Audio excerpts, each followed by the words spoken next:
कोई लग रहा है? अच्छा, यहाँ वाले 2 मिस लग रहे हैं, वही मुझे लगा थोड़ी सी संख्या कम लग रही है। तो बच्चों सबसे पहले तो वही होमवर्क वाला पार्ट हम एक बार डिस्कस कर लेते हैं, ठीक?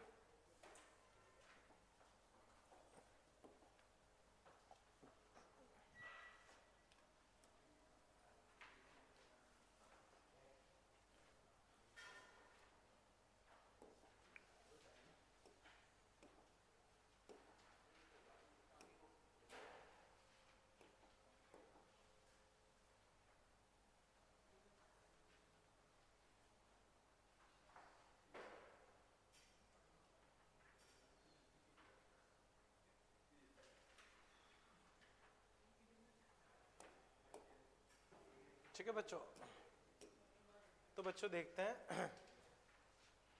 ठीक है बच्चों, मुझे बताओ फर्स्ट एक्सरसाइज उसमें कुछ मैंने दिया हो। थर्ड क्वेश्चन फर्स्ट एक्सरसाइज में बच्चों कोई और क्वेश्चन जो मैंने दिया हो दिक्कत कर रहा हो? देखते हैं बच्चों। Third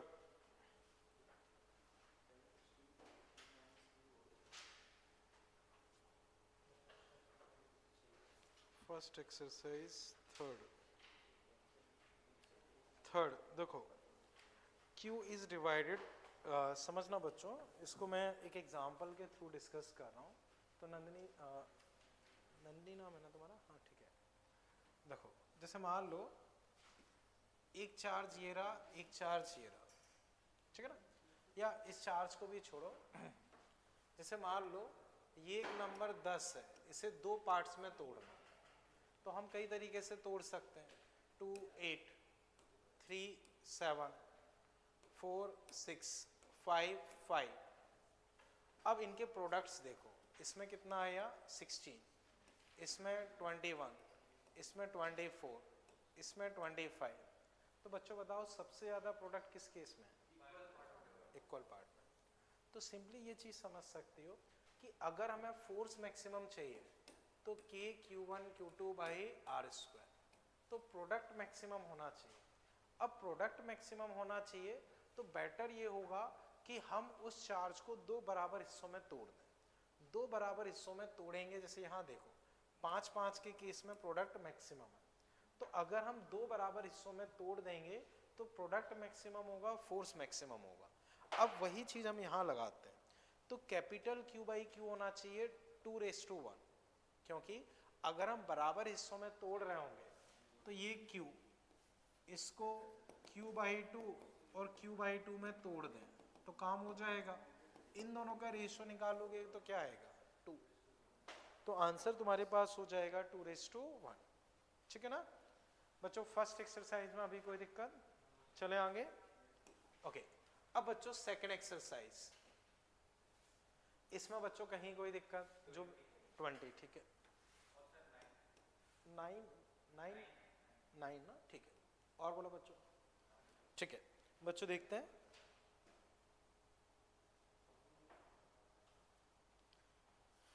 no, 2 equal negative charges are at point this and this, Y direction में। बच्चों देखो इस तरह से दिया है, पहले मैं 9 डिस्कस कर रहा हूं। नेगेटिव चार्ज एक यहां पे है, एक यहां पे है। एक मान लो ये डिस्टेंस a, ये डिस्टेंस a, ठीक है।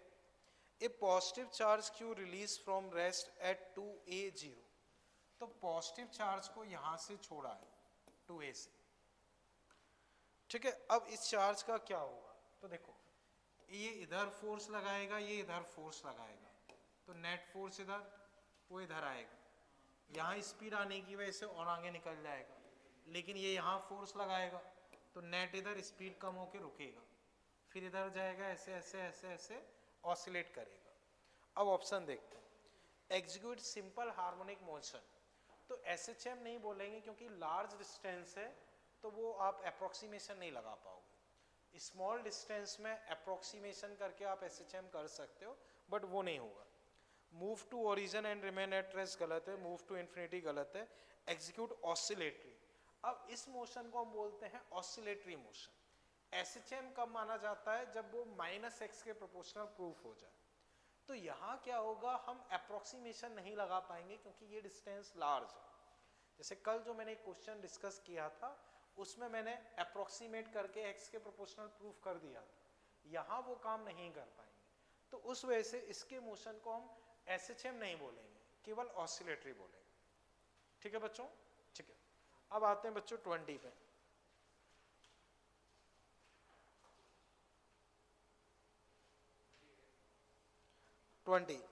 Two positive charged particles x and y are initially far away from each other r and rest. X begins to move toward y with some initial velocity. The total momentum, ठीक है बच्चों। देखो electrostatic force conservative होता है या non conservative? Conservative. Conservative के case में mechanical energy हमेशा क्या होती है? कंजर्व। तो मैकेनिकल एनर्जी तो पक्का कंजर्व होगी। अब बच्चों दोनों पार्टिकल अगर फ्री टू मूव है तो इस पूरे को सिस्टम मान लो, इस पे फोर्स इधर, इस पे फोर्स इधर, सिस्टम पे नेट फोर्स क्या हो गया? जीरो। सिस्टम पे नेट फोर्स जीरो हो गया तो इस केस में क्या होगा? मोमेंटम भी कंजर्व हो जाएगा। तो बच्चों पूरे को अगर मैं एक सिस्टम मान लूं तो कहीं कोई एक्सटर्नल फोर्स नहीं है, मोमेंटम भी अपने आप में क्या रहेगा? कंजर्व। अब एक बार मैं वापस रीड करता हूं। टू पॉजिटिव चार्ज, ठीक है ठीक है, द टोटल मोमेंटम, तो बच्चों दोनों ही कंजर्व रहेंगे। अच्छा इन्होंने नीचे ऑप्शन अलग तरीके से दिया, रुको इसमें समझो बच्चों, मैं बताता हूँ। देखो समझना बच्चों, जैसे ये एक स्मूथ टेबल है, क्या है? स्मूथ टेबल, इस पे चार्ज पार्टिकल रखे हैं। तो अब इस पूरे को सिस्टम मानोगे तो कहीं कोई एक्सटर्नल फोर्स नहीं, कहीं कोई एक्सटर्नल फोर्स नहीं है, तो मोमेंटम कंजर्व रहेगा, एनर्जी तो कंजर्व रहनी ही रहनी। अब मान लो इसको मैंने फिक्स कर दिया, तो फिक्स मान लो मैंने कील लगा के या क्यू फिक्स से या किसी से चिपका के किया होगा, तो वो एक्सटर्नल फोर्स लगा देगा, वो एक्सटर्नल फोर्स लगा देगा तो फिर मोमेंटम कंजर्व नहीं हो। तो अगर वो फ्री टू मूव है तो कोई एक्सटर्नल फोर्स नहीं होगा, मोमेंटम कंजर्व होगा। लेकिन अगर फिक्स कर दिया तो किसी एक्सटर्नल फोर्स या किसी मेथड से फिक्स किया होगा तो फिर मोमेंटम कंजर्व नहीं होगा।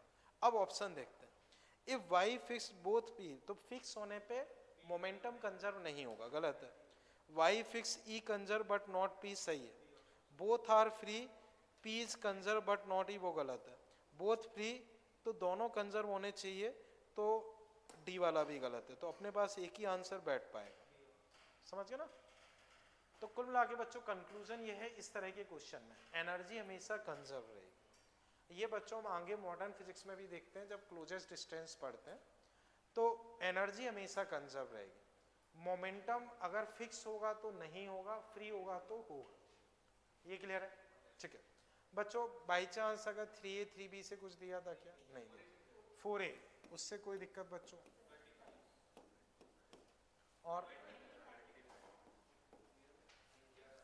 और बोलो बच्चों, ठीक है देखते हैं।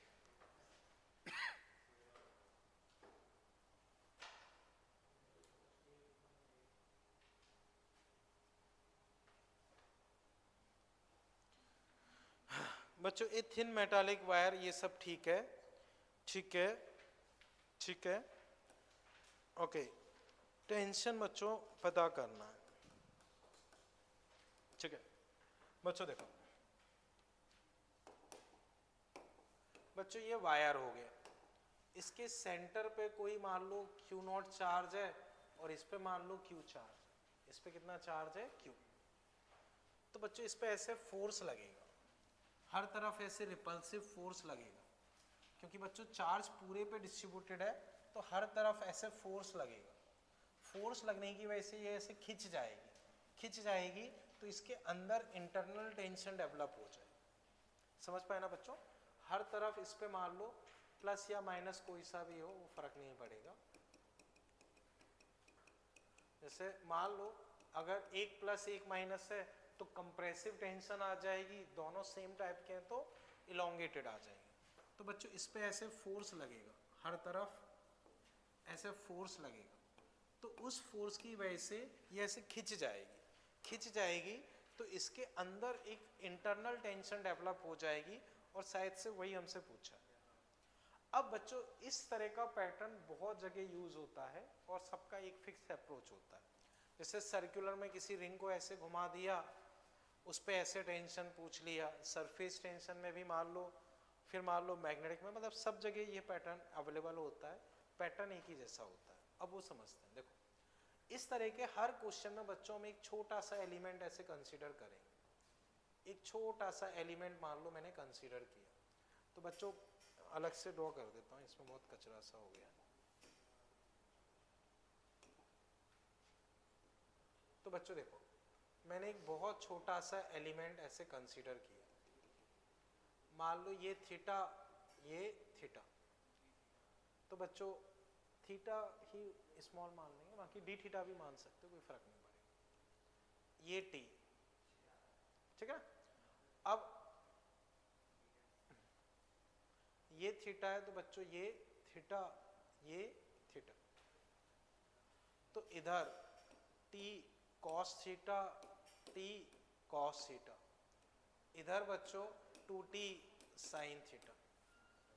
तो बच्चों जब भी इस तरह का क्वेश्चन होगा वो यही पैटर्न होगा, थीटा थीटा, यहाँ थीटा, यहाँ theta, T cos theta, T cos theta, यहाँ 2t साइन थीटा।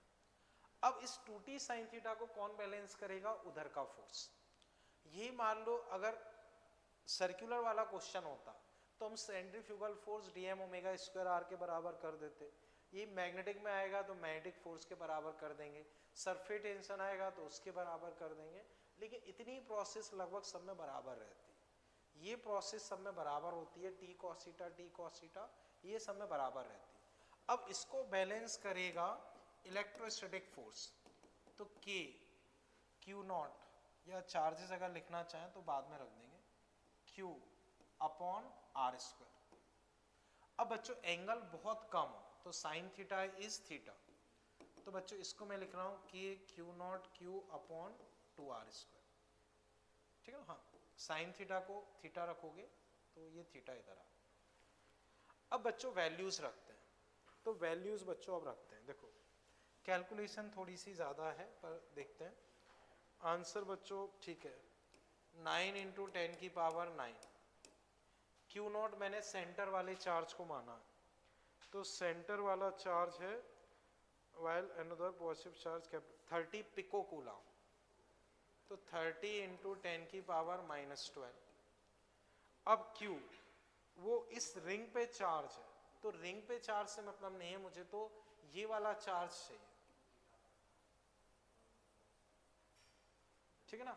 तो इसका चार्ज, या मान लो इसको मैं Q1 लिख रहा हूं एक बार, तो ये Q1 चार्ज है, तो Q1 बच्चों में लिखूंगा, देखो इतना चार्ज है, तो चार्ज पर यूनिट लेंथ 2 पाई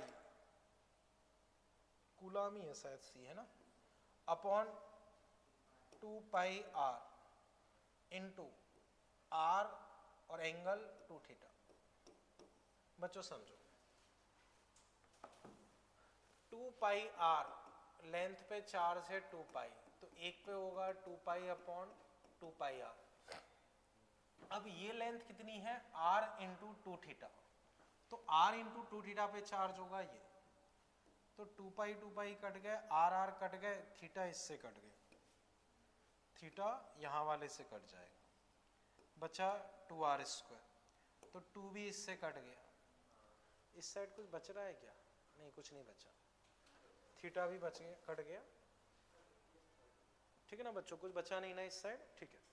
अब आर स्क्वायर, हाँ नहीं वो, हाँ रेडियस दे रखी, ठीक है। अब बच्चों बस रेडियस की जगह 0.3 रख दोगे, 0.3 का स्क्वायर 0.09, तो 9 × 10 की पावर -2, तो 9 यहाँ से कट गए, बच्चे -2, वो -10, -10 3, केवल 3 रह जाएगा मेरे हिसाब से, समझ गए ना बच्चों। तो ठीक है, खैर वो हो जाएगा। अच्छा क्वेश्चन है बच्चों, कहीं कोई दिक्कत लग रही हो पूछो। क्लियर है बच्चों? ओके बच्चों मुझे और बताओ, और कोई क्वेश्चन मैंने दिया हो जिसमें कहीं कोई दिक्कत हो, ठीक है।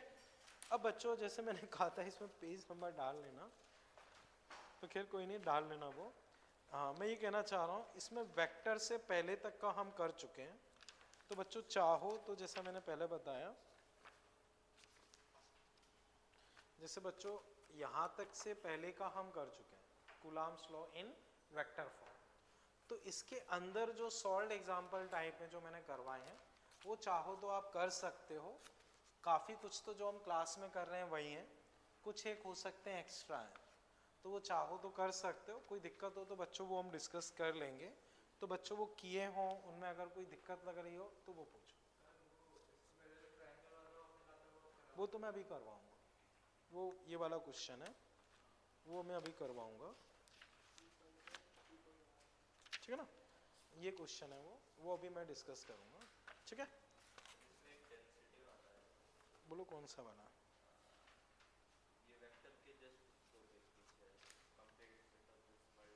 हाँ वो मैं अभी डिस्कस करूँगा, वो वही क्वेश्चन है, ठीक है ना। और बोलो बच्चों कोई और दिक्कत लग रही हो? ठीक है। तो बच्चों वो ट्राइंगल वाला अभी हम डिस्कस करते हैं, ठीक है ना। जो आप सबमर्ज वाला बोल रहे हो वो अभी डिस्कस करते हैं, ठीक है।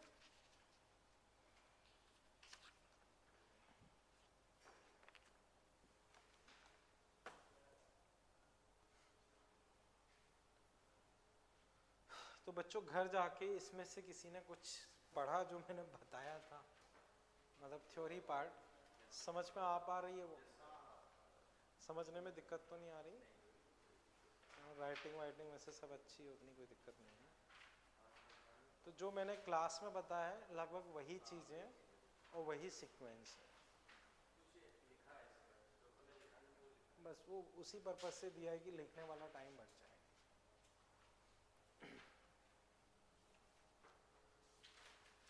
ठीक है, कर लो बच्चों, फिर आगे डिस्कस करते हैं।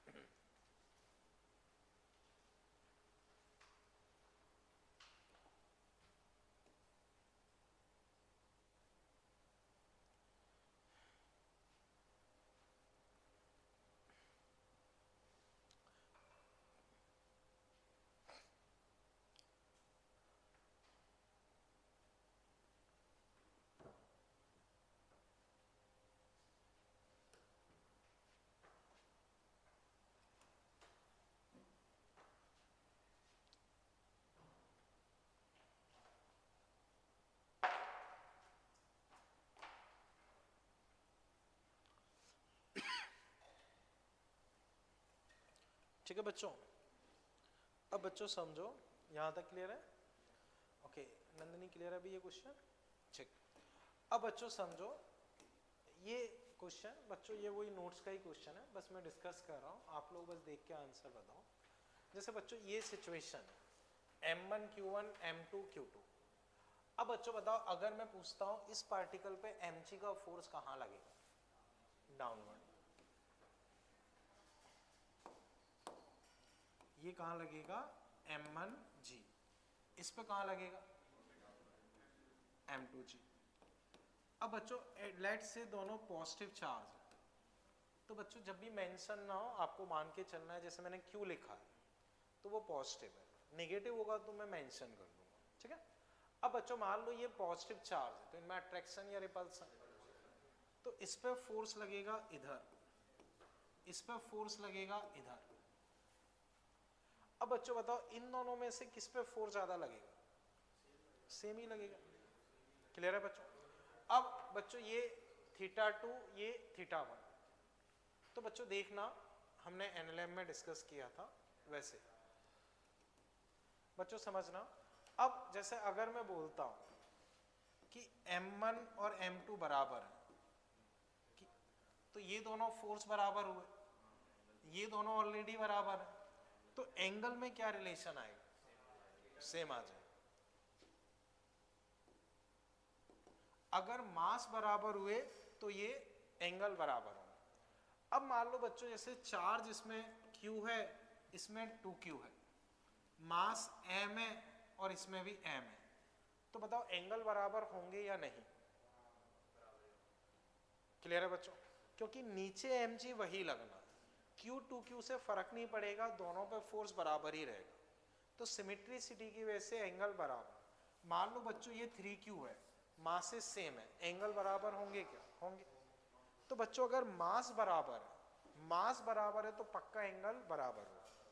अब बच्चों मान लो कि ये m ये 2m, अब एंगल बराबर होंगे तो किसका एंगल कम होगा? 2m वाले का, क्योंकि वो उसको नीचे प्रेस कर देगा तो वो झुका देगा, तो एक तरीके से θ2 अपना कम हो जाएगा। ये बच्चों मान लो ये 3m हो, अब कौन सा एंगल कम होगा? तो कंक्लूजन समझो, अगर मास बराबर है तो चार्जेस कुछ भी हो फर्क नहीं पड़ता है, एंगल सेम होगा। अगर मास कम ज्यादा है तो जिसका मास ज्यादा होगा उसका एंगल कम होगा। ये चीज समझ गए? मास जिसका ज्यादा उसका एंगल कम हो जाएगा, बाकी देख भी सकते हैं। अब बच्चों मान लो अगर हम इसमें एंगल निकालना चाहें तो बच्चों बताओ ये एंगल क्या होगा? ये θ2 तो ये। अब बच्चों अगर मैं tan θ2 लिखना चाहूं तो ये परपेंडिकुलर माना जाएगा ये बेस, ये परपेंडिकुलर ये बेस, तो F/m2g हम लिख सकते हैं। ऐसे वहां से लिखना चाहें तो लिख सकते हैं। तो ये पैटर्न क्लियर है बच्चों, यहां तक कोई दिक्कत? अब बच्चों ये एक इसी के जस्ट बाद आप देखोगे ये वाला क्वेश्चन है, तो ये एक क्वेश्चन काफी स्टैंडर्ड क्वेश्चन है। इसका फाइनल रिजल्ट भी थोड़ा याद रख पाओ तो ठीक है, क्योंकि कई बार पूछते हैं।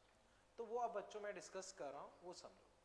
क्वेश्चन की पूरी लैंग्वेज तो काफी लंबी रहती है तो उसकी जरूरत नहीं है, वो इसमें है, केवल आप क्वेश्चन का सॉल्यूशन समझो, ठीक है ना? वो मैं डिस्कस कर रहा हूँ, और वही क्वेश्चन फिर मैंने आपके मॉड्यूल से क्रॉप किया है तो वो क्लियर हो जाएगा। अभी समझो। या बच्चों पहले मैं एक मॉड्यूल से क्रॉप क्वेश्चन की लैंग्वेज बता देता हूँ। जैसे बच्चों ये क्वेश्चन है, उससे क्वेश्चन की लैंग्वेज क्लियर हो जाएगी। Two identical charge sphere are suspended by string of equal length, the string make an angle 30 degree with each other. तो दोनों आपस में मान लो 37 डिग्री बना रहे हैं। When suspended in a liquid of density, ये एंगल रिमेन सेम। तो बच्चों जब उनको हवा में टांगा तब एंगल कितना था? 37। उनको किसी लिक्विड में डुबो दिया तो भी एंगल क्या है? सेम है। अब density of material of sphere, मतलब जिस मटेरियल से वो बॉल बनी है उसकी डेंसिटी ये है। अब लिक्विड की डाइलेक्ट्रिक कांस्टेंट बताना, लिक्विड के लिए डाइलेक्ट्रिक कांस्टेंट बताना, समझ गए ना? तो इस तरह का क्वेश्चन रहता है, ये करीब 3-4 बार आपके एग्जाम में पूछा जा चुका है। क्लियर है बच्चों? तो अब बच्चों इसे मैं डिस्कस कर रहा हूं, वो समझो। जैसे ये सिचुएशन है, दोनों एक जैसे स्फीयर है, मास m, ठीक है बच्चों? बताओ ये एंगल अगर मैं थीटा मानता हूं तो ये भी थीटा। बच्चों बताओ इस पे mg कहां लगेगा? नीचे। इस पे mg कहां लगेगा? नीचे। इलेक्ट्रोस्टैटिक फोर्स इधर, इधर F। बच्चों ये थीटा है तो ये एंगल क्या हुआ? थीटा। अब बच्चों अगर मैं tan थीटा लिखता हूं तो क्या होगा? F/mg, ठीक है? अब tan थीटा को बच्चों F/mg या F upon volume into density of material into g लिख सकते हैं, ठीक है ना? मास होता है ये। यहां तक बच्चों कोई दिक्कत? अब ये वाला पार्ट बच्चों समझ गए ना? बोलो बच्चों, ये वाला पार्ट समझ गए? अब इसी में बोलो अदर्स कोई डाउट हो? देखो समझो, ये थीटा है, ये थीटा होगा, इसमें तो कोई दिक्कत नहीं। अब ये इधर टच कर रहा है तो जो टच होता है उसे क्या मानते हैं? बेस, दूसरे वाले को परपेंडिकुलर। तो tan थीटा होता है परपेंडिकुलर बाई बेस, तो F/mg। और मास होता है वॉल्यूम, V यहाँ पे क्या है? Volume into density. इसकी डेंसिटी मैंने ρm मान ली। ये क्लियर है? अब बच्चों मैं इसी में ही कर रहा हूं तो समझना। अब मान लो बच्चों इसको लिक्विड में डुबो दिया, लिक्विड में डुबो दिया, तो बच्चों बताओ लिक्विड में डुबोने पे इलेक्ट्रोस्टैटिक फोर्स कम होगा या बढ़ेगा? कम हो जाएगा। तो मान लो अब वो फोर्स हो गया F मीडियम या F मीडियम या F डैश लिख देता हूं, ठीक है ना? ये तो एयर वाला हो गया और ये मीडियम वाला। mg तो वही लगेगा, लेकिन साथ साथ एक बॉयंसी फोर्स और लगेगा। बॉयंसी फोर्स क्या होगा? v रो लिक्विड g, और तो सारी चीजें वही रहेंगी। अब एंगल बच्चों अभी भी वही है, तो ये वही है। अब बच्चों मैं v रो एल जी ऊपर लगाऊं, या इसी को बच्चों मैं ऐसे भी लिख सकता हूं, ऊपर ना लगा के यहां माइनस कर दो, v रो लिक्विड g। बोलो बच्चों कोई दिक्कत? इस m को बच्चों में लिख सकता हूं v इंटू रो मटेरियल। तो बच्चों ये अपना क्या है? mg, ये अपना क्या है? Buoyancy force. तो अब बच्चों फिर समझो, हवा में ये सिचुएशन थी, पानी में ये सिचुएशन है। पानी में इलेक्ट्रोस्टैटिक फोर्स हो गया F डैश, इधर mg लग रहा है, v रो मटेरियल g, ऊपर एक बॉयंसी लगेगा, वो क्या है? v रो लिक्विड g। वो ऊपर ना लगा के मैंने नीचे करके माइनस कर दिया, एक ही बात है। अब बच्चों अगर मैं इसमें टेन थीटा लिखता हूं,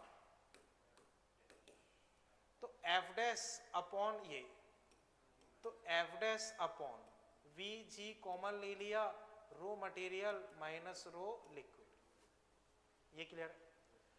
अब ये टेन थीटा और ये टेन थीटा तो सेम ही है, तो दोनों को हम बराबर लिख सकते हैं। तो F upon V rho m g, तो बच्चों देखो वी जी कट गए, F by F dash rho m by rho m minus rho m.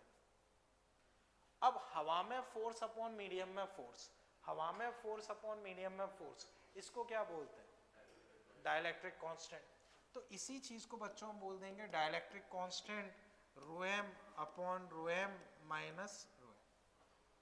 समझ गए बच्चों? तो अगर ये याद रहे तो ठीक है, क्योंकि थोड़ा ज्यादा पूछते हैं, वरना बेसिक बच्चों पूरा ये है। बेसिक में ये है कि आपको पूरा इस तरह से सॉल्व करना पड़ेगा। तो बच्चों जो इसमें आप देखोगे यहाँ पे ये है, वो यही सिचुएशन है। जैसे ये वाला एग्जाम्पल आप देखोगे, ये वाला एग्जाम्पल बच्चों वही M1 M2 वाला जो अभी हमने डिस्कस किया, उसके जस्ट नीचे जो ये वाला क्वेश्चन है, ये बच्चों यही वाला क्वेश्चन है। पहले tan theta F by M G निकाला, फिर वही उस तरह से एडजस्ट करके हमने सॉल्व किया, पूरा वही सिचुएशन है। समझ पाए बच्चों? अभी बच्चों बताओ इसमें कोई दिक्कत हो तो इसे बच्चों चाहो तो एज ए फॉर्मूला याद रख सकते हो, वरना फिर सॉल्व कर सकते हो। थोड़ी प्रैक्टिस हो तो बहुत ज़्यादा सॉल्व करने में भी टाइम नहीं लगेगा। समझ गए ना बच्चों? कोई दिक्कत तो नहीं? कर लो, ठीक है। अब बच्चों ये फॉर्मूला दिमाग में रख लिया, अब इस क्वेश्चन का आंसर बताओ, उसको यूज करते हुए। ओके बच्चों बाकी मॉड्यूल लेके आया करो, मैंने बताया।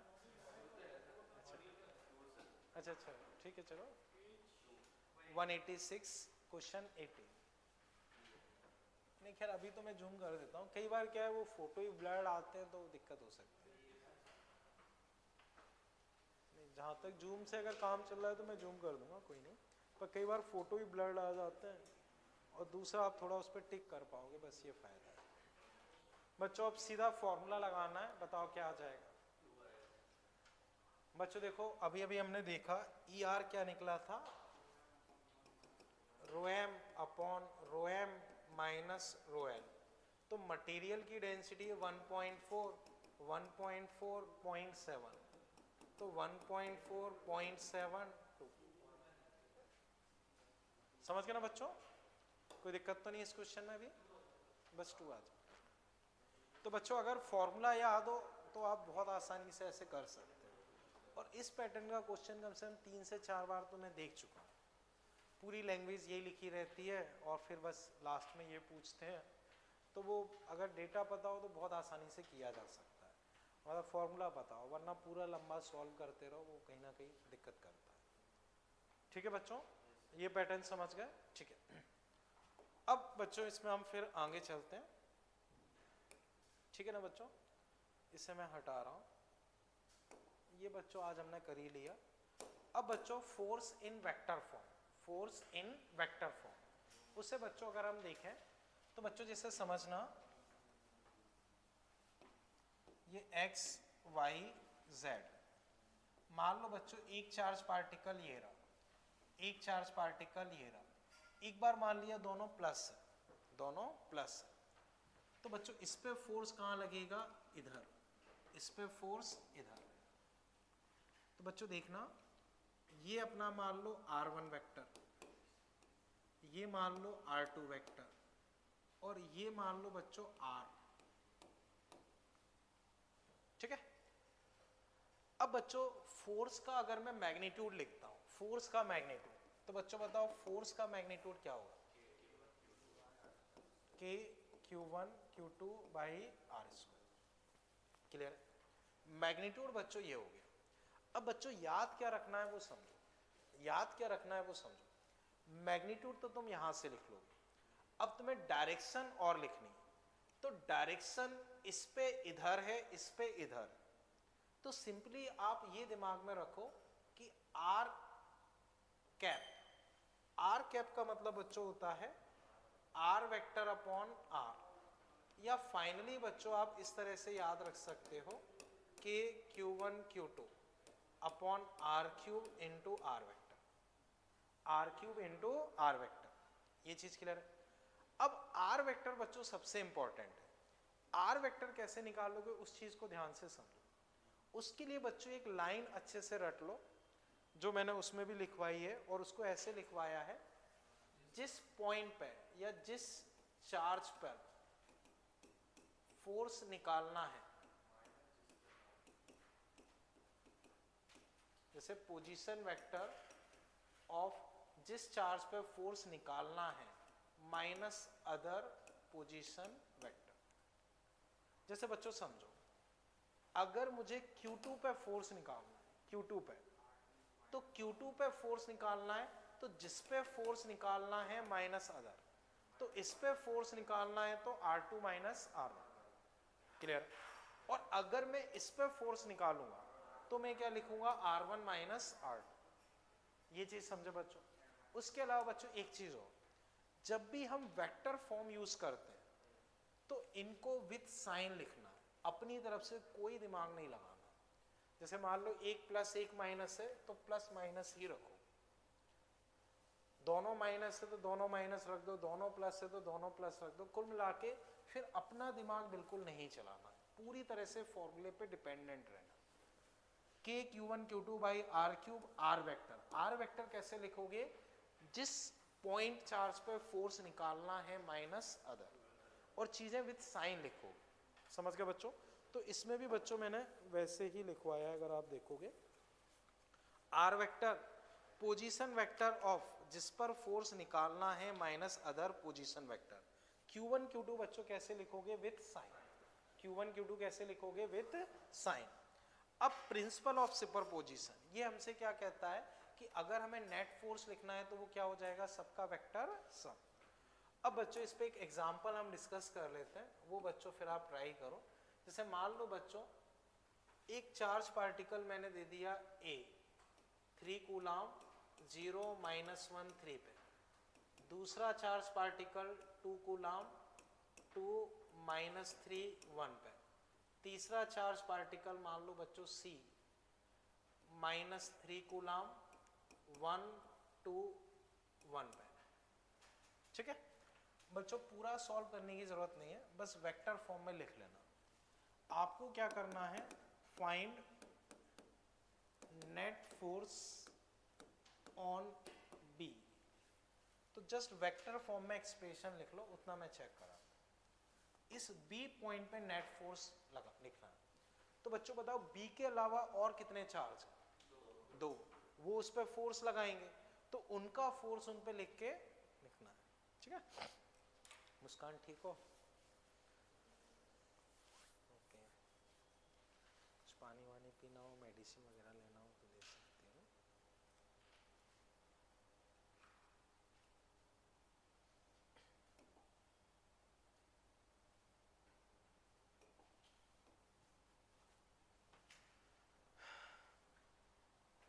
बच्चों बस एक्सप्रेशन लिख लो, मतलब फर्स्ट लाइन जो हम आईजे के फॉर्मेट में, सॉल्व करने की जरूरत नहीं है, केवल एक्सप्रेशन के फॉर्मेट में लिख लो।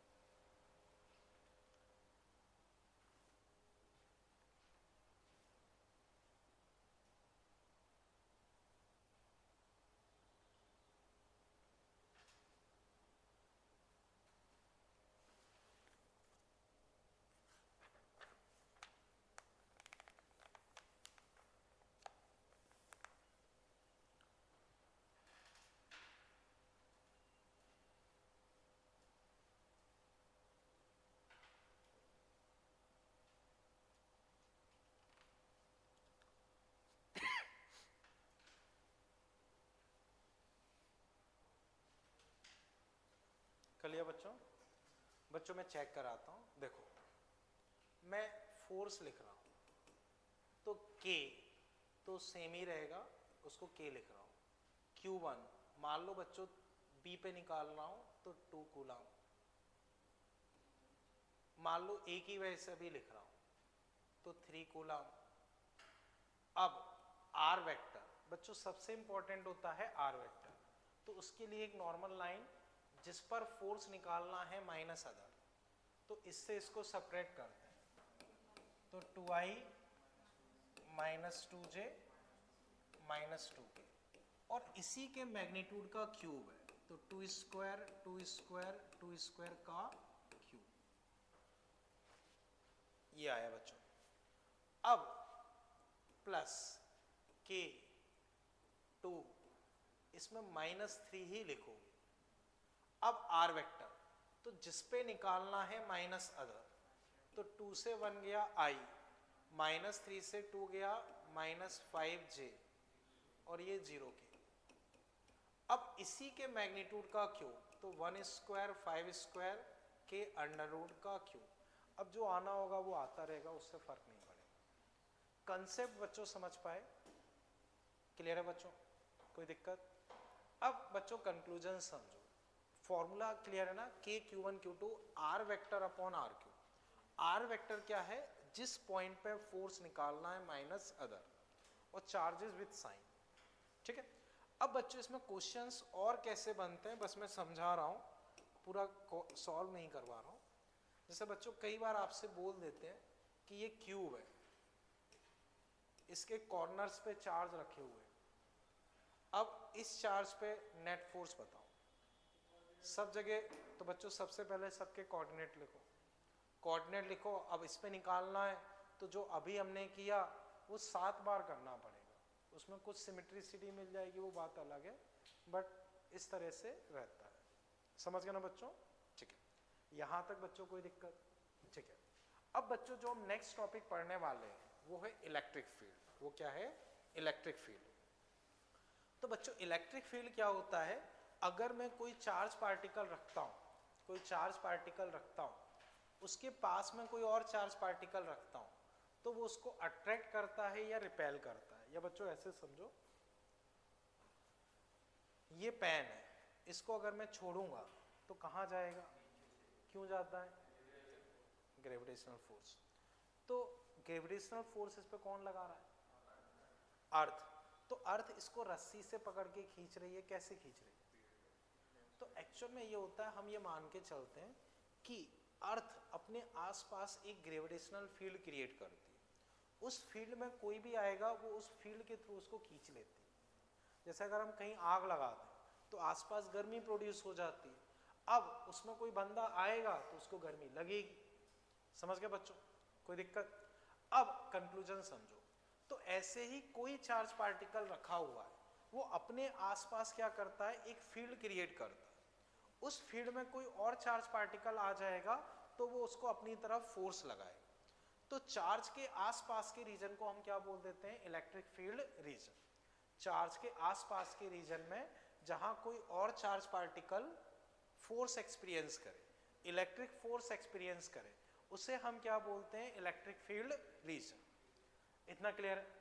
अब बच्चों सोच के बताओ, मान लो आग जल रही है, उसके पास में इंटेंसिटी ज्यादा या ज्यादा गर्मी फील होगी या दूर? पास में। तो ऑब्वियस सी बात है, कहीं कम कहीं ज्यादा। तो उसको मेजर करने के लिए कुछ ना कुछ चाहिए, मेजर करने के लिए कुछ ना कुछ चाहिए। जैसे बच्चों हम नॉर्मली बाजार में जाएं तो अधिकतर यूनिट में चीज़ मिल जाती है, जैसे आलू 1 किलो 50 के, बैगन 1 किलो 30 के, मान लो लोहा 1 किलो 100 का, तो उससे चीज़ें आसान रहती हैं। तो ऐसे ही कहाँ पे इंटेंसिटी कम है, कहाँ पे इंटेंसिटी ज़्यादा है, उसके लिए हम डिफाइन ये करते हैं कि यूनिट पॉजिटिव चार्ज पे जो फोर्स लग रहा है, यूनिट पॉजिटिव चार्ज पे जो फोर्स लग रहा है, या force per unit positive charge जो है, वो अपनी इलेक्ट्रिक फील्ड इंटेंसिटी है। जैसे बच्चों ये कोई इलेक्ट्रिक फील्ड रीजन है, यहाँ मान लो कोई चार्ज रखा है, मान लो बच्चों 3 कूलम, इस पे 60 न्यूटन का फोर्स लग रहा है, तो बच्चों बताओ एक पे कितना लगेगा, एक पे कितना लगेगा 20।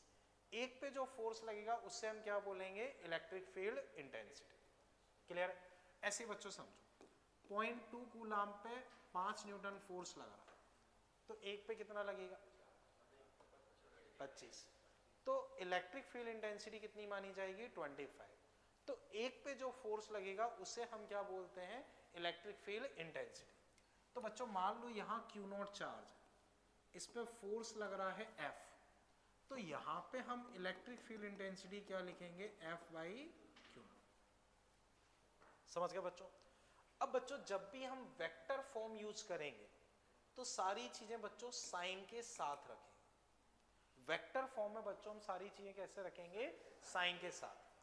अब बच्चों बताओ इलेक्ट्रिक फील्ड स्केलर है या वेक्टर, वेक्टर, ठीक है। बताओ यहां से SI यूनिट क्या आएगी, न्यूटन पर कूलम, डायमेंशन वगैरह बच्चों निकाल सकते हो, ठीक है ना।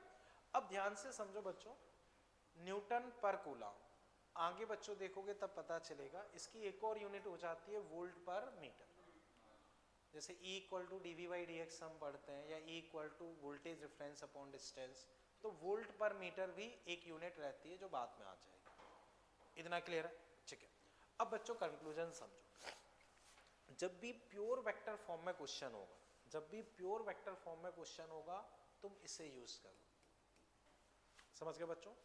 हालांकि ज्यादातर टाइम हम क्या करते हैं, ऐसे करते हैं, मैग्नीट्यूड वाइज बच्चों क्या हो जाएगा, फोर्स अपॉन चार्ज का मैग्नीट्यूड। मैग्नीट्यूड वाइज बच्चों हमने यहां से सॉल्व कर दिया, या E = F/Q, ये भी स्केलर सिंबल होते हैं, या F = QE। समझ गए बच्चों? तो ज्यादातर टाइम हम क्या करते हैं, मैग्नीट्यूड वाइज सॉल्व कर ले, डायरेक्शन लॉजिक से निकाले। लॉजिक बच्चों हमसे क्या कहता है कि पॉजिटिव चार्ज पे इलेक्ट्रिक फील्ड की डायरेक्शन में फोर्स लगेगा, और नेगेटिव चार्ज पे इलेक्ट्रिक फील्ड की अपोजिट डायरेक्शन में फोर्स लगेगा। जैसे बच्चों मुझे बताओ, मान लो +3 कूलम चार्ज पे नॉर्थ में फोर्स लग रहा है, तो इलेक्ट्रिक फील्ड की डायरेक्शन क्या होगी, नॉर्थ। क्लियर? ऐसे बच्चों बताओ, सार्थक तुम बताओ, -2 कूलम चार्ज, इस पे वेस्ट में फोर्स लग रहा है, -2 कूलम चार्ज, इस पे वेस्ट में फोर्स लग रहा है, तो इलेक्ट्रिक फील्ड की डायरेक्शन,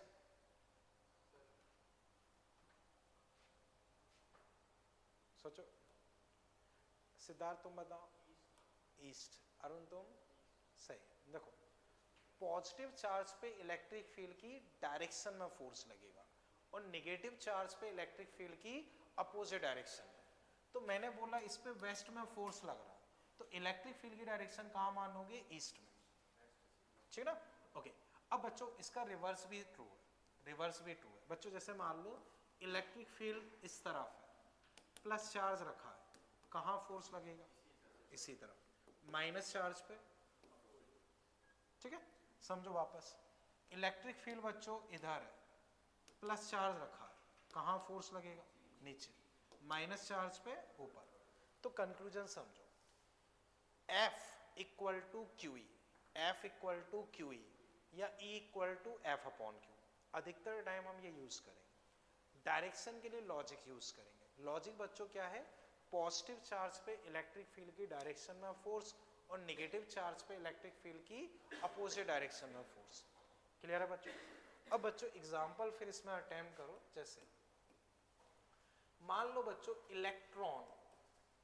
इलेक्ट्रॉन पे फोर्स तुम्हें दिया है माइनस का 4.8 आई प्लस 2.4 जे इंटू 10 की पावर माइनस 18 न्यूटन। बच्चों इलेक्ट्रॉन पे फोर्स ये है, आपको इलेक्ट्रिक फील्ड इंटेंसिटी बतानी है।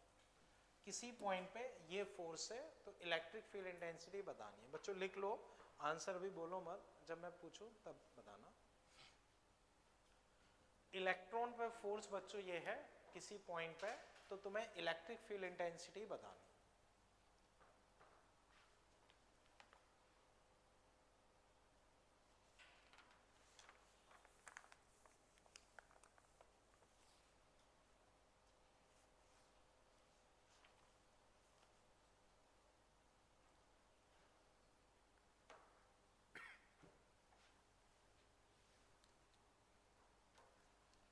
कर लिया बच्चों?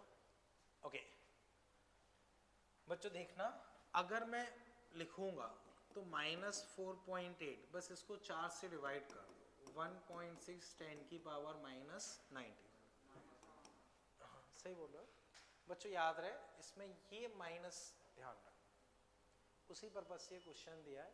कई बच्चे जल्दबाजी में क्या करते हैं कि इलेक्ट्रॉन का चार्ज प्लस लेके कर देते हैं। तो जब हम प्योर वेक्टर फॉर्म में सॉल्व करेंगे, प्योर वेक्टर फॉर्म में, तो इलेक्ट्रॉन बोला है तो माइनस कंसीडर करें। अब 18 19 इधर कितना बचा 10, इसको इसमें डिवाइड करोगे 3i माइनस का 1.5 जी, ये आंसर हो जाएगा। तो मेन क्वेश्चन बच्चों इस पर्पज से दिया था कि इलेक्ट्रॉन पे चार्ज नेगेटिव होता है तो नेगेटिव साइन के साथ कंसीडर करो। क्लियर है बच्चों? ओके ठीक है। अब दूसरा बच्चों इसमें क्वेश्चन का जो टाइप बनता है, दूसरा बच्चों अगर हम इसमें क्वेश्चन का टाइप देखें तो वो बनता है या तो इक्विलिब्रियम बेस्ड या बच्चों आपका बनेगा मोशन बेस्ड। तो इक्विलिब्रियम बेस्ड बच्चों ऐसे देख के आंसर बताओ, सिंपल सा क्वेश्चन है। मान लो बच्चों ये m मास, बोलो इसमें टेंशन क्या होगी mg।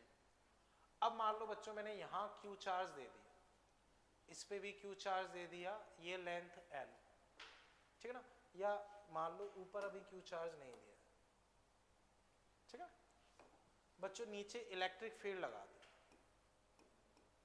और q प्लस लेके चलना।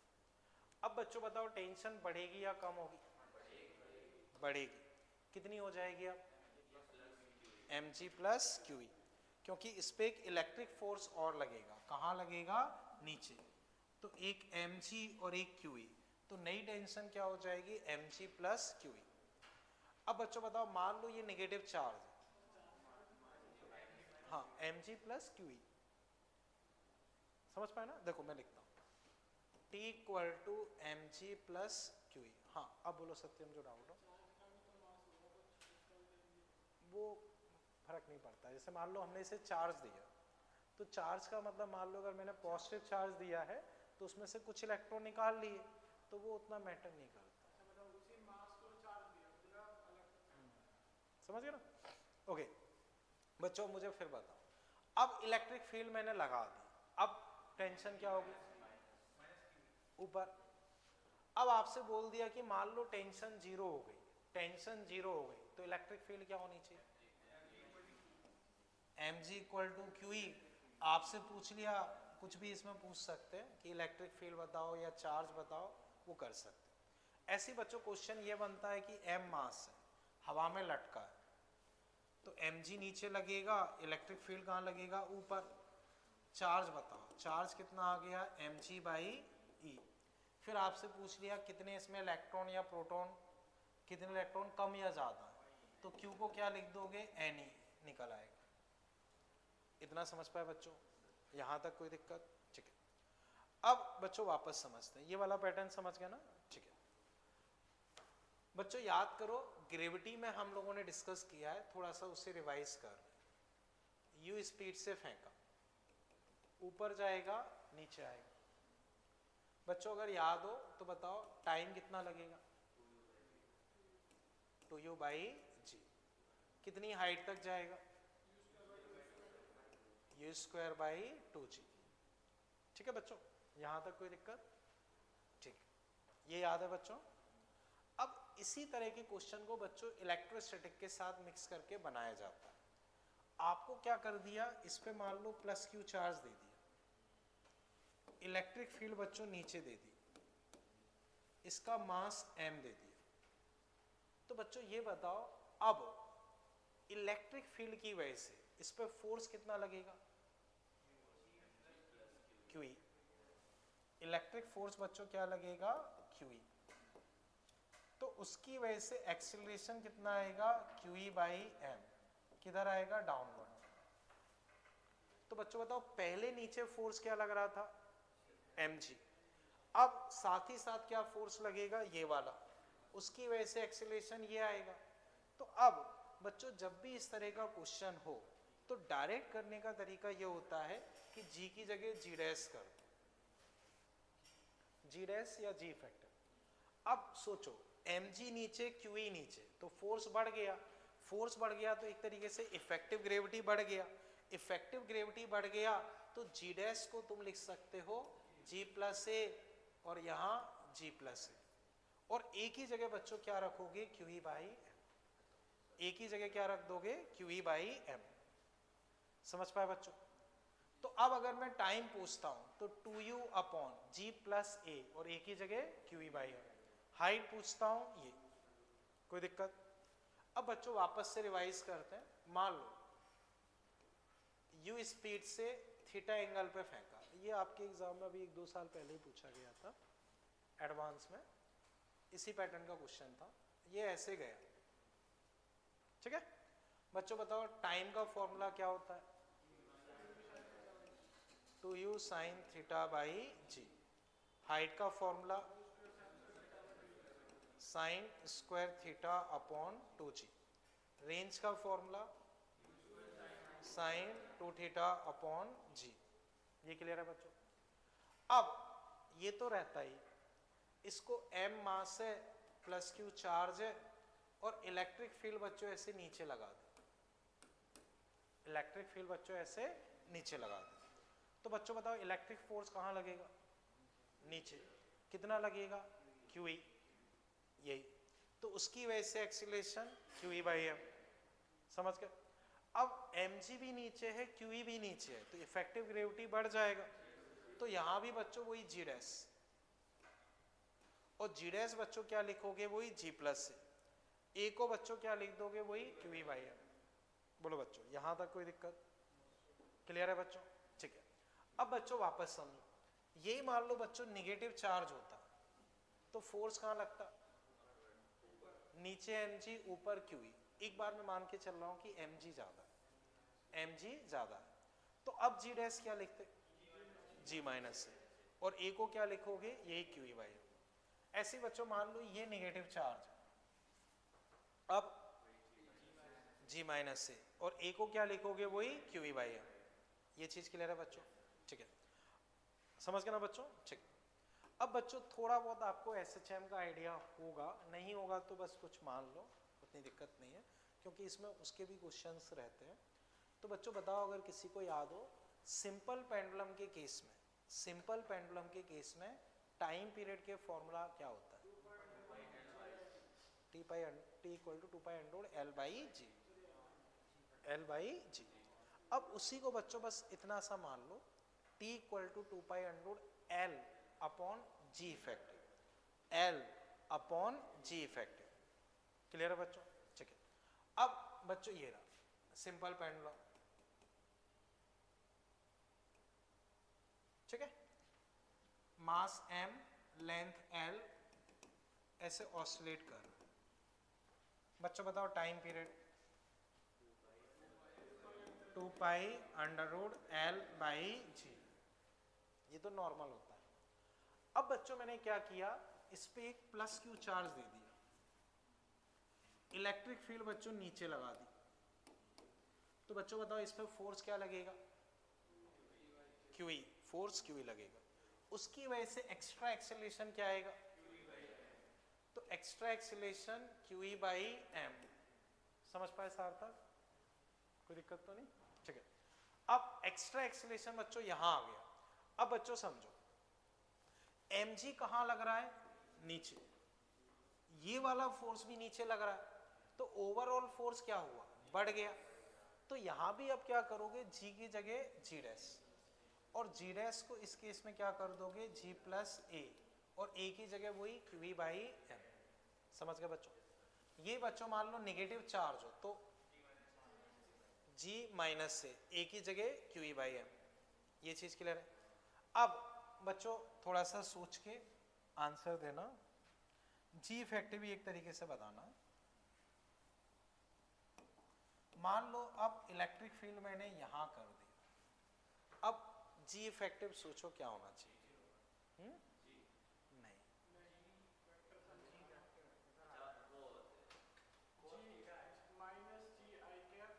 चलो एक बार लिख लो जी इफेक्टिव लिखो, फिर मैं चेक करा। क्वेश्चन समझ गए ना बच्चों? पिछले दोनों तो क्लियर है ना? तो जी इफेक्टिव बस लिखना है, जी इफेक्टिव लिखना है, बाकी तो वो हो ही जाएगा।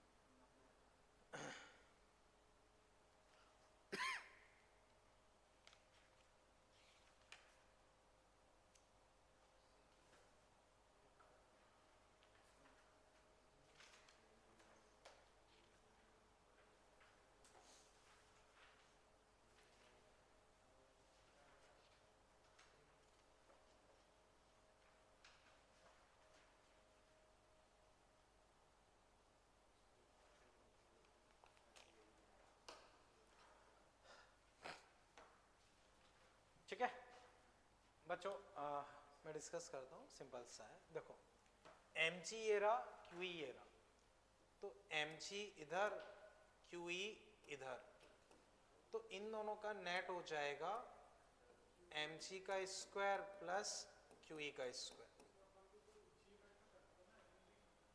बताता हूँ, अभी समझो, ठीक है ना, बताता हूँ और डिटेल में मैं बताऊंगा। ये एफ नेट आ गया, तो जी इफेक्टिव बच्चों हो जाएगा mg का स्क्वायर अपॉन qe का स्क्वायर अपॉन m। तो जी इफेक्टिव अपना होता है नेट फोर्स अपॉन मास।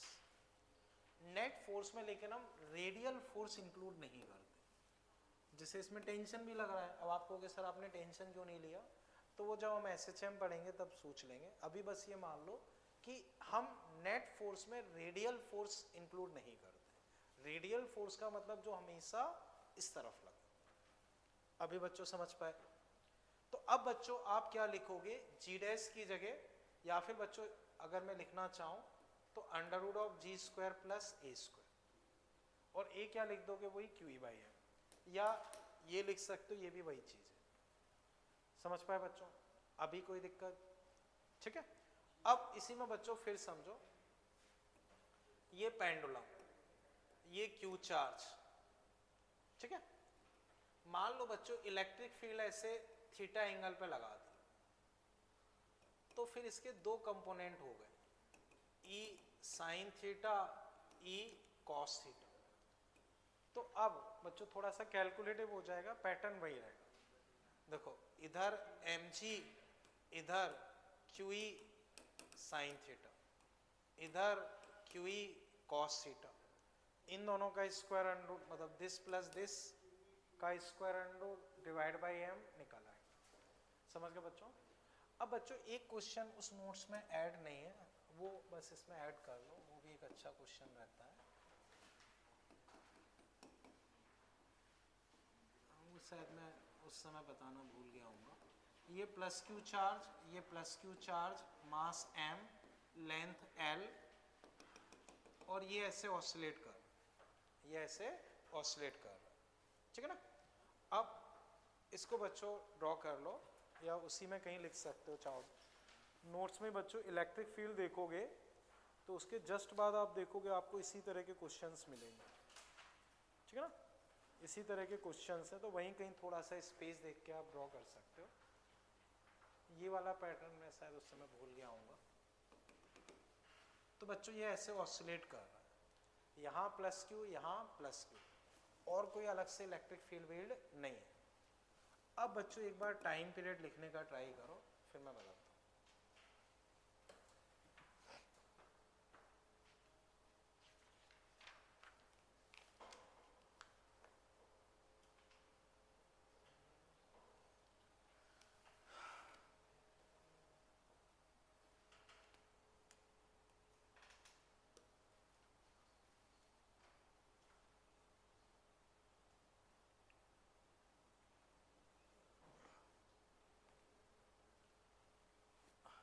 बोलो बच्चों आंसर देखते हैं। और कोई? ओके, तुम्हारे हिसाब से आंसर क्या होगा? अच्छा चलो अब बच्चों मैं आंसर लिखता हूँ।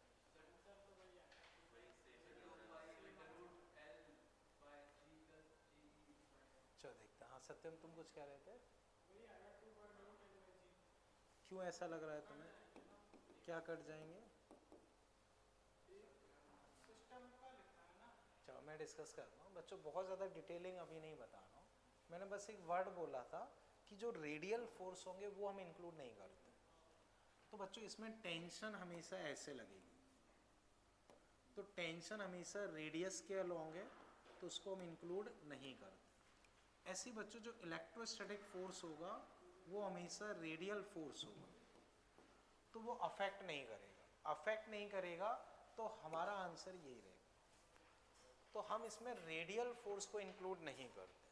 उसके पीछे रीज़न ये होता है, जब हम इसका डेरिवेशन सीखते हैं तो डेरिवेशन में हम टॉर्क लिखते हैं। टॉर्क लिखते हैं तो रेडियल फोर्सेस का टॉर्क 0 आ जाता है, हाँ उसी पॉइंट से पास करता है। तो उस वजह से हम रेडियल फोर्स को इंक्लूड नहीं करते। तो रेडियल फोर्स को छोड़ के जो भी फोर्सेस बन रहे हैं उनका नेट अपॉन एम वो होता है जी इफेक्टिव। समझ पाए बच्चों? तो इसमें बच्चों आंसर वही हो जाएगा T इक्वल टू 2π√L/G।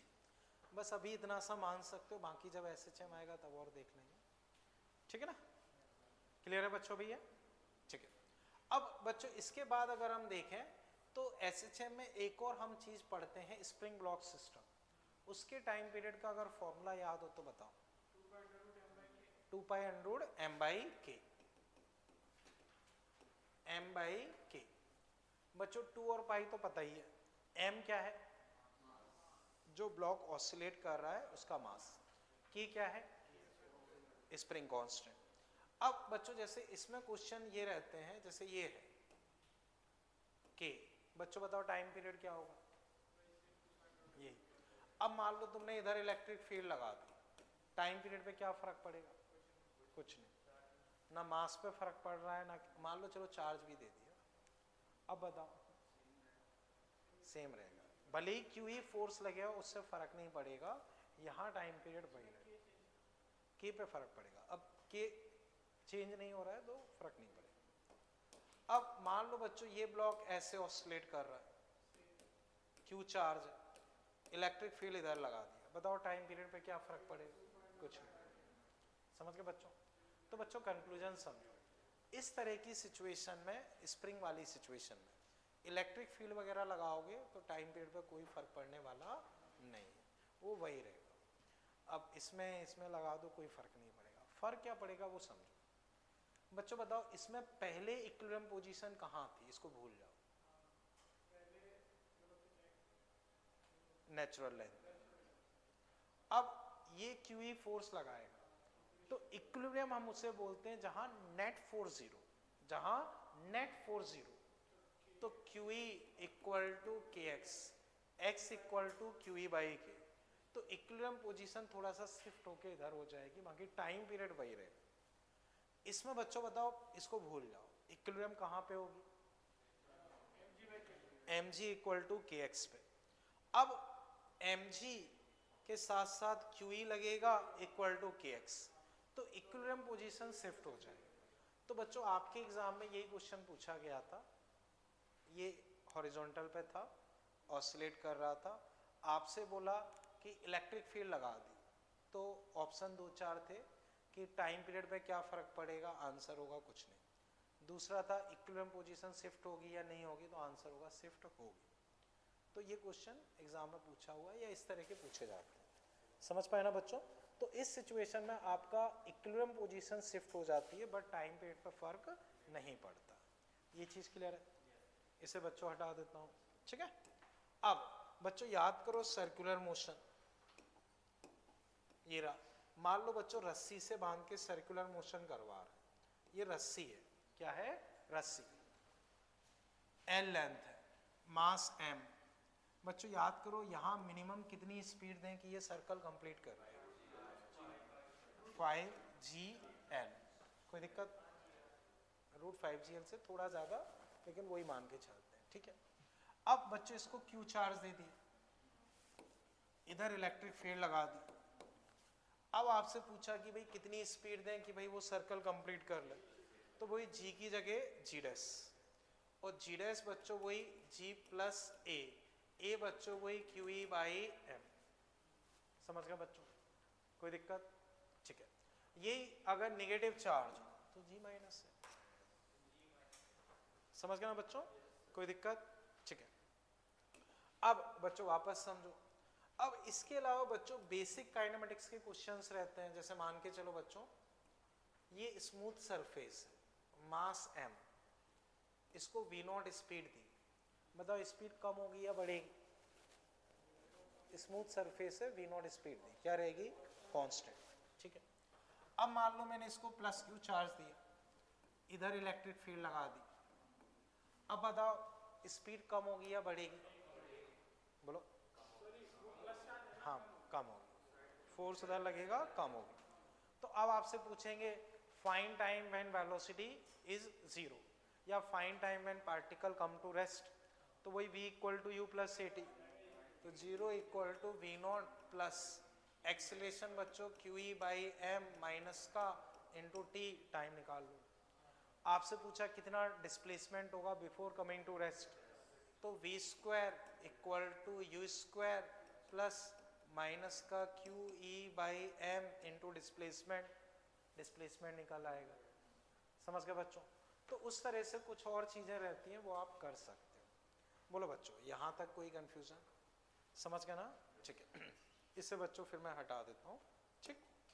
अब इसमें अगर मैंने मॉड्यूल से कुछ क्वेश्चन लिए हों तो वो देखते हैं बच्चों। इसे देखो, बहुत सिंपल सा ही है, कुछ करना है नहीं, बोलो क्या आंसर होगा, ठीक है ना बच्चों। फोर्स 100 है, चार्ज 2 कूलम है, तो electric field force by charge 50, कोई दिक्कत तो नहीं, ठीक है।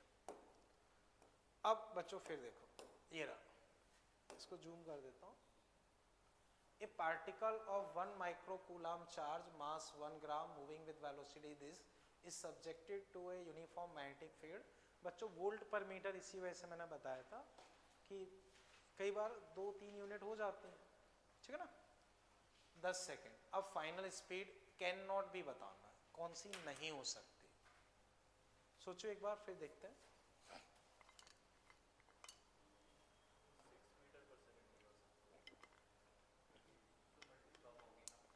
देखते हैं, हाँ ये तो मुझे नहीं पता, एक बार सोचते हैं, ठीक है ना।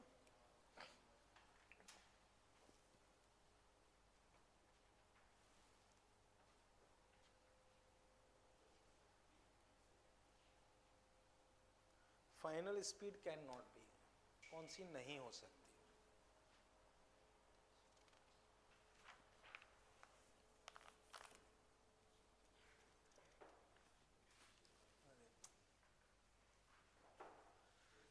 बच्चों खैर मैं मॉड्यूल से बता देता हूँ, तब तक बच्चों आप जैसे मैं मॉड्यूल पे अगर देखना चाहो, पेज 167 क्वेश्चन 8 है, पेज 167 क्वेश्चन 8।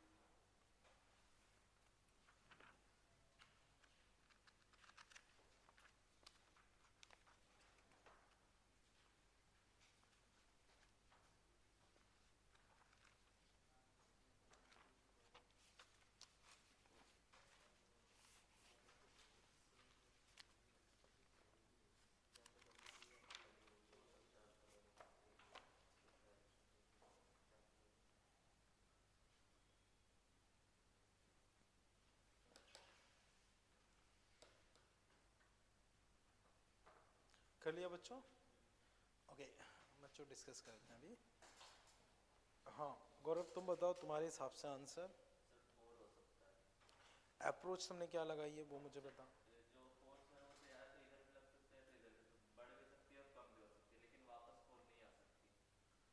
वापस 4 नहीं आ सकती।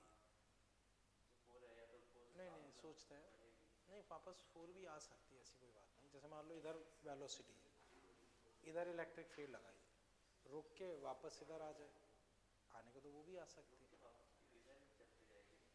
नहीं अच्छा हाँ एक सेकेंड नहीं, जैसे मान लो वेलोसिटी इधर है, इलेक्ट्रिक फील्ड इधर लगाई तो रुकेगा फिर इधर आएगा, हाँ तो वापस वो हो सकती है। वो डेटा पे डिपेंड करेगा, अभी मैंने डेटा चेक नहीं किया है, पर ये हम नहीं बोल सकते कि वो नहीं हो सकती, वो हो सकती है, ठीक है ना। और कोई बच्चों जिससे हुआ हो? हाँ 6 लॉजिक क्या लगा रहे हो, मैं बस वो इम्पोर्टेंट है, आंसर उतना इम्पोर्टेंट नहीं है। नहीं लॉजिक क्लियर होना चाहिए। चलो बच्चों अब मैं डिस्कस करता हूँ, समझो बच्चों देखो समझना बच्चों, जब भी इस तरह के क्वेश्चंस होते हैं उनमें हम ग्रेविटी को निगलेक्ट करके चलते हैं जब तक कि प्रॉपर समझ में ना आ रहा। जैसे यहाँ अभी हम ग्रेविटी वो सब नहीं मानेंगे, ठीक है। अब बच्चों अगर मैं एक्सेलरेशन लिखता हूँ तो QE/m, चार्ज बच्चों 10⁻⁻6, इलेक्ट्रिक फील्ड बच्चों 300, मास बच्चों 1 ग्राम 10⁻⁻3। तो बच्चों अब समझो -3.3 बच्चों एक्सेलरेशन 0.3 आया, ये क्लियर है। अब बच्चों v = u + at, तो अब समझना बच्चों v = u + at, v u बच्चों अपने पास कितना है 4, किस डायरेक्शन में हमें नहीं पता, तो एक बार बच्चों में इसको कुछ एक मान लो कोई भी रैंडम डायरेक्शन में मान लेता हूँ, R1 डायरेक्शन, बस एक सेकेंड, इसको मान लो मैंने अपनी तरफ से एक R1 डायरेक्शन में मान ली। एक्सीलरेशन कितना आया 0.3, किस डायरेक्शन में पता नहीं। टाइम बच्चों अपने पास क्या है 10, तो 4 R1 कैप 3 R2 कैप, ये वेलोसिटी है। अब बच्चों कंक्लूजन समझो, एक्चुअल में उसकी खुद की वेलोसिटी है 4, इलेक्ट्रिक फील्ड की वजह से 3 आएगी। अब हो सकता है कि वो सेम डायरेक्शन में आ जाए तो 4 + 3 7, अपोजिट डायरेक्शन में आ जाए तो 4 - 3 1। अब वो 30 एंगल पे होगी तो कुछ और, 60 पे हो तो कुछ और। तो जैसे हम वेक्टर में पढ़ते हैं, दो वेक्टर 4 और 3 हैं, a + b से a - b के बीच में रहेगा, डिपेंड ऑन एंगल, तो मैक्सिमम 7 हो सकती है, मिनिमम 1 हो सकती है। तो 1 से 7 के बीच में कोई भी वेलोसिटी हो सकती है, वो डिपेंड ऑन एंगल। अब चेक करते हैं, तो हमसे पूछा है कि कौन सी नहीं हो सकती, तो कौन सी नहीं हो सकती है ए बच्चों अपनी रेंज के बाहर है, वो नहीं हो पाएगी, बाकी बच्चों हो सकती है। समझ पाए बच्चों, अभी इसमें कोई दिक्कत? ठीक। अब बच्चों इसमें जैसे आप देखें,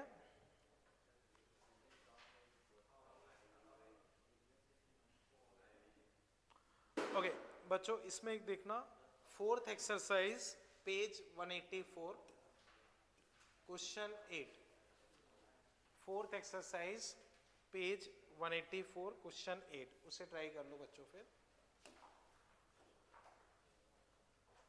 4th एक्सरसाइज पेज 184 क्वेश्चन 8।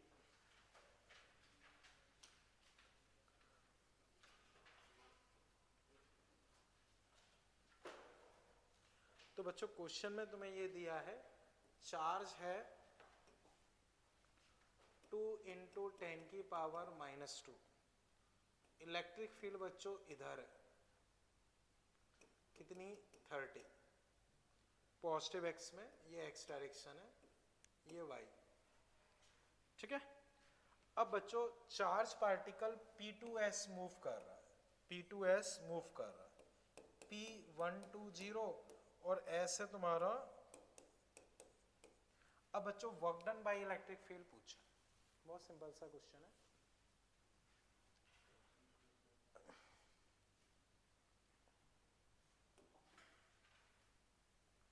बच्चों चार्ज ये दिया है,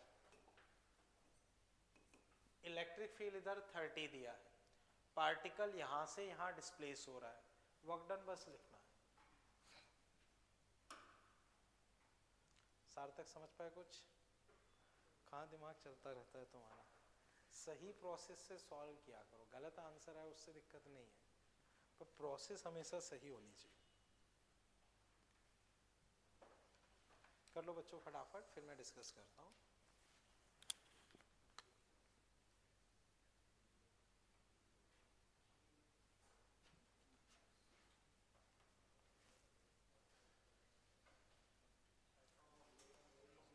कितना आ रहा है? ऐसा ही कुछ आ जाएगा।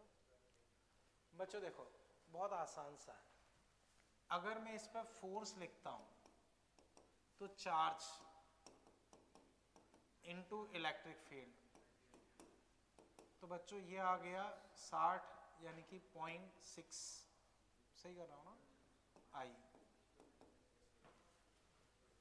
0.6 आई। बच्चों डिस्प्लेसमेंट लिखोगे तो final I minus I -2j, बस ठीक है।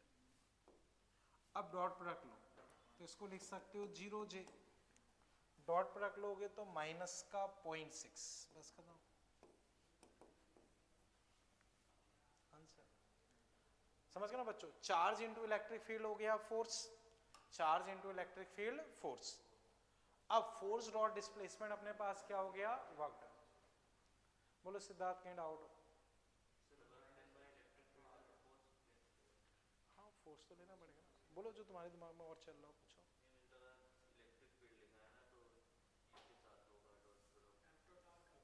देखो फोर्स वर्क डन क्या होता है? फोर्स डॉट डिस्प्लेसमेंट, चाहो तो इसे क्यू ई डॉट डिस्प्लेसमेंट कर लो, बात तो एक ही है, क्यू तो अलग हो जाएगा। बोलो कोई दिक्कत लग रही? समझ गए ना बच्चों? अभी इसमें कोई दिक्कत? ठीक है। अब बच्चों इसमें कुछ क्वेश्चंस मैं एज ए होमवर्क फिर दे रहा हूँ, वो देखते हैं।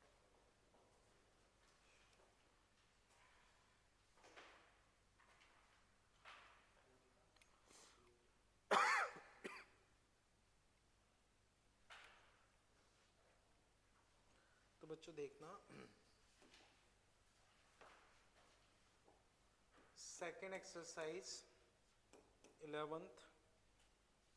बच्चों इनमें एक दो क्वेश्चन थोड़े टफ से हैं, वो तो आप ट्राई कर लेना, कोई दिक्कत नहीं, वो तो अपन देख लेंगे।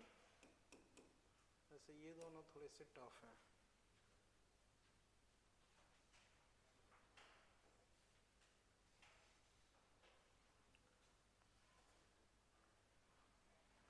फिर बच्चों फोर्थ एक्सरसाइज 11th 19th 22 24। बच्चों जो मैंने कहा था प्रोजेक्टाइल वाला, तो वो 4B एक्सरसाइज में है, वो मैं बता रहा हूँ। ये वही प्रोजेक्टाइल वाला क्वेश्चन है जो आपके एग्जाम में पूछा गया है, ठीक है बच्चों? तो इनमें ये दो थोड़े से टफ हैं, थोड़ा सा देख लेना, नहीं बने तो कोई दिक्कत नहीं, बाकी फिर भी आसान से वो कर सकते हो, ठीक है बच्चों? उसके अलावा इसमें देखोगे तो बच्चों यहाँ आप देखोगे electric field due two point charge, इससे पहले का हम कर चुके हैं, तो वो चाहो तो सॉल्व एग्जाम्पल थ्योरी एक बार रीड कर लेना, तो उससे आइडिया लग जाएगा कि भाई ये हमने पढ़ लिया है, सारी चीज़ें वही है। क्वेश्चन करना चाहो तो वो कर सकते हो, जो मैंने अभी इंक्लूड किए थे जैसे SHM वाले या सिंपल पेंडुलम वाले, वो सारे क्वेश्चन वही है, तो उससे थोड़ा सा हेल्प मिल जाएगी, तो वो बच्चों कर लेना। बाकी फिर देखते हैं बच्चों, ठीक है? थैंक यू बच्चों।